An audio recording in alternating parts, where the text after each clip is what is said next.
Are you a girly who wants to get toned up, build your muscle, and get the physique of your dream? My fitness goal this year is to grow muscle and build the dump truck of my life. I lost over 20 kilos in 2023. As a narrow hip girly, I was so flat all over from the front to the back with not a lot of muscle definition. So I set my intention this year that I want to get toned up, grow more muscle, and build my curve back. Today, I want to share with you 5 things that I learned about muscle building that helped me grow from this to this in just a matter of 5 months. To give you a bit of context, I committed to building muscle in January, experimenting with different exercises on my own. I saw some progress, but I also gained a lot of fat back. I went to this kind of like down the spiral of self-doubt, guessing whether I'm doing it right. Should I eat more? Should I try this and that? It was a little mess. I decided to have an online coach to help guide me to the right path and to provide me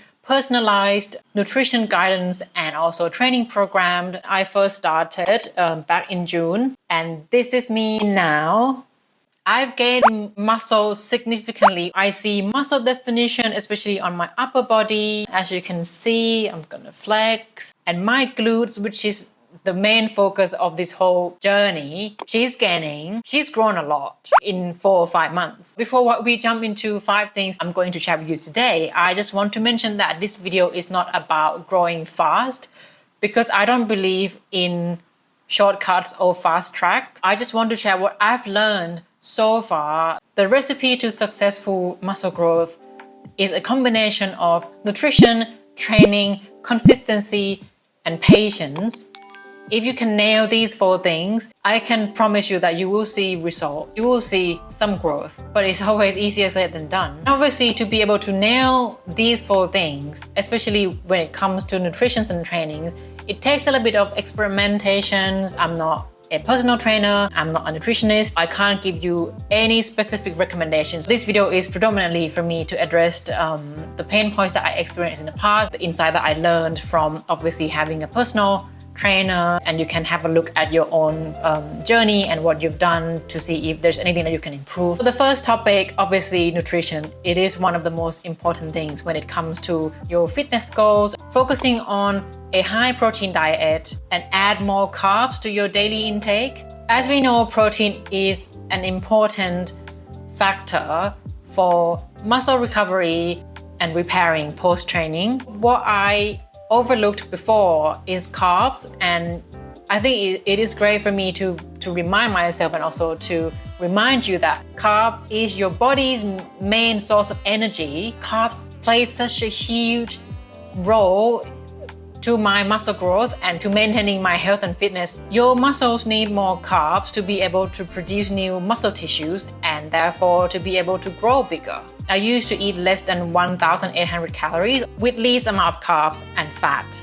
What happened was I just ended up feeling hungry, not having a lot of energy. I just pushed through my willpower. I end up snacking, over-consuming things that I shouldn't be over-consuming. You should aim to eat between 0.5 to 1 grams of protein per your ideal body weight to maintain optimal health and well-being. If you train and you want to grow your muscle, it is recommended to eat between 1.5 to 2 grams of protein per your ideal body weight. If you are vegetarian, vegan, or you're eating plant-based like me, you might consider eating a little bit more proteins, mainly because the way that your body just like absorb and extract protein from plant sources might not be 100%. So my trainer actually advised me to eat more. It hovers around 140 grams to 150 grams per day every day. And the ratio of carbs and fat can vary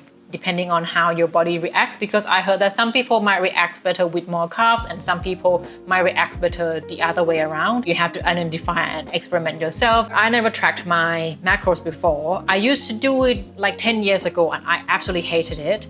But now I think it is the right approach at the right time, because I also discovered from my weight loss journey that intuitive eating did not work for me anymore, and maybe it didn't work at all to begin with. It just came as a disguise of another problem with my food. tracking my macros provided me a safety net to be able to, firstly, to learn more about nutrition and what works for me and my body. Secondly, allow me to be able to eat what I want, to indulge myself while knowing that I still progress each day towards my goal and not overeating. It is a bit of an effort doing maths, gym girls maths and stuff like that. It's not fun, but it is a skill that you can improve each time, and once you kind of get the hang of it, it gets better. I use tracking macros as a great tool to help me reach my goal, but I don't see this as something that restricts me, and I don't think that it is going to be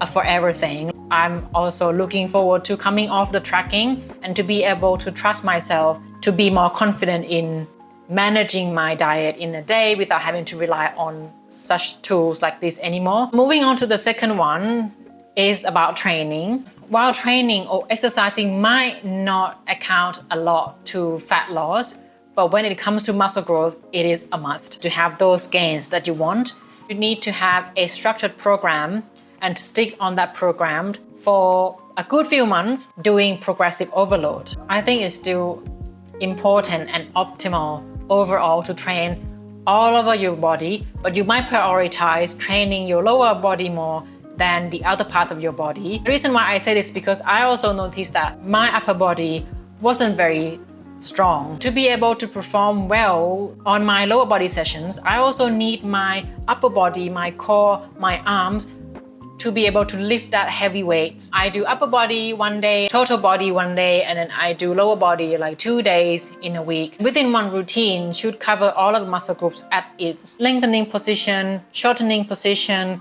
compound and isolate movements as well. So it should be a combination of all to ensure that you target all of the muscle groups within that body part. You shouldn't be doing like 10 to 12 exercises in one routine. That's a bit much. Between 4 to 6 exercises work really well for me, and some people might say they only do 3, and that works for them. It should be simple, good, old, boring, like squats, RDLs, hip thrusts, things that you just feel like it's not fancy, but these are the best exercises that you can do for your growth. And you need to progressive overload. That doesn't necessarily mean that you have to lift heavier each session. It might be a bit too much for you to lift heavier each time. Some exercises don't require you to lift super heavy.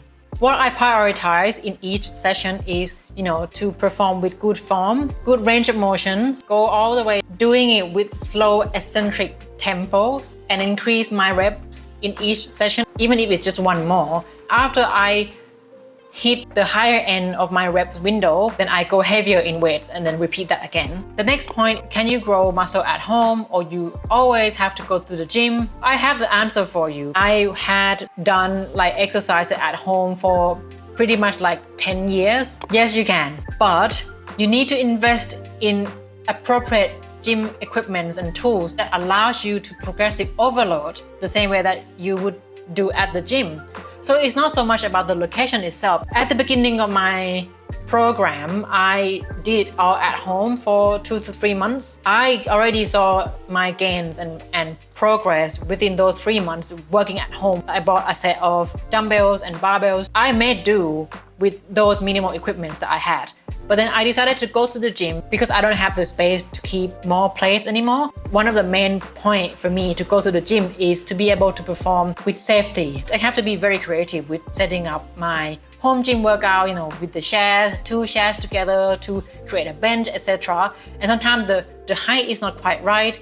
The position of my body is not quite the same, and I don't have that safety. Having been to the gym for over 2 months now, I thrived at the gym so much and I saw significant progress. I get in the zone. I don't have to worry about setting up the chairs, and I don't have to worry about my safety, and I can experiment with different weights and I can go heavier when I want to. There are so many weights and equipment that I can use, and I love the space, I love the community. Sometimes it can be quite daunting. It is something that you have to work on to build that confidence at the gym. I would just recommend for you to find the space you feel comfortable. Go at the time that you feel like comfortable going, that works with your lifestyle. Become a part of that community, and I think that helps a lot. Everyone who goes there They're focusing on themselves, on their growth. They're not really there to judge you. People are a lot friendlier and more helpful and supportive than you think. Moving on to the next one, the change in my perception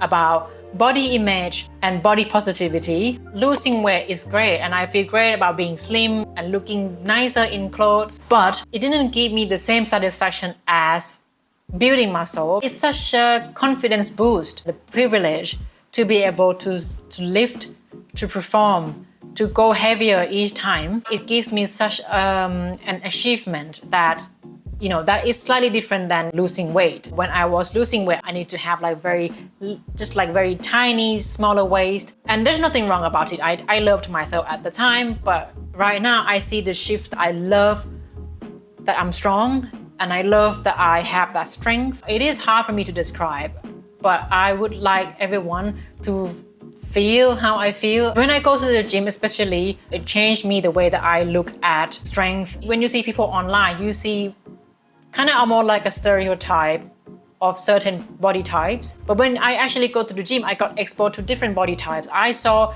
so many girls, you know, tall, short, big, small, lift heavier than me. And I just realized that there's no model of what strength and be fit and healthy look like. I don't feel jealous of people online anymore. I just, you know, feel inspired that they look great. And the last thing, the things that might be the most challenging factor of all is that you have to be consistency and you have to be patient. Building muscle or help, you know, maintaining your health and fitness overall is an ongoing journey. You know, if you decide to stop, that's fine.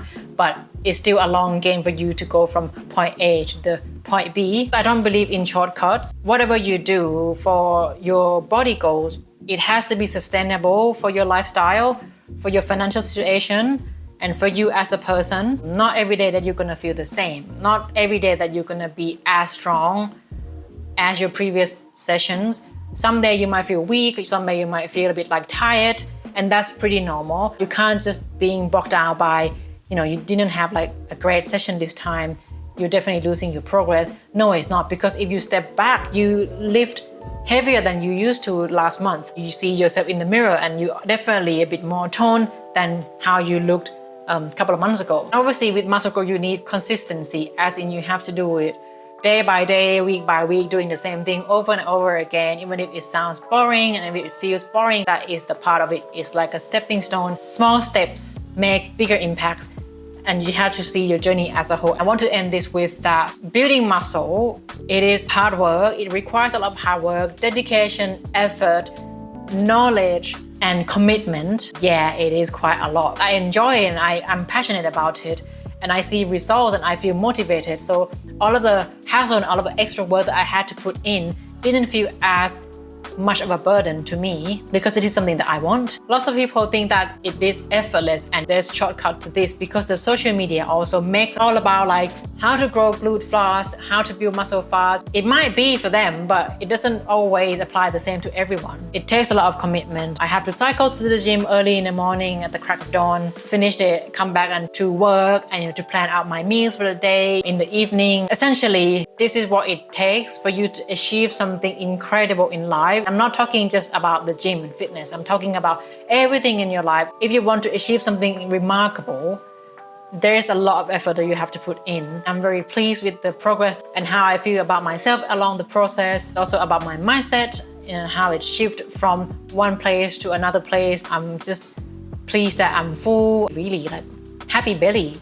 I think this is the best thing in my journey so far. That's it for today. I hope that these 5 things that I shared with you today will be helpful and insightful to help you accelerate your progress in your muscle growth and fitness journey. And if you're curious about what I eat in a day, or what is my routine exactly, what I do exactly at the gym, hit me a subscribe, because there will be so much more contents about what I eat and my fitness journey to come. I hope you have a good rest of the day, eating nice food. I'll see you in my next video very, very soon.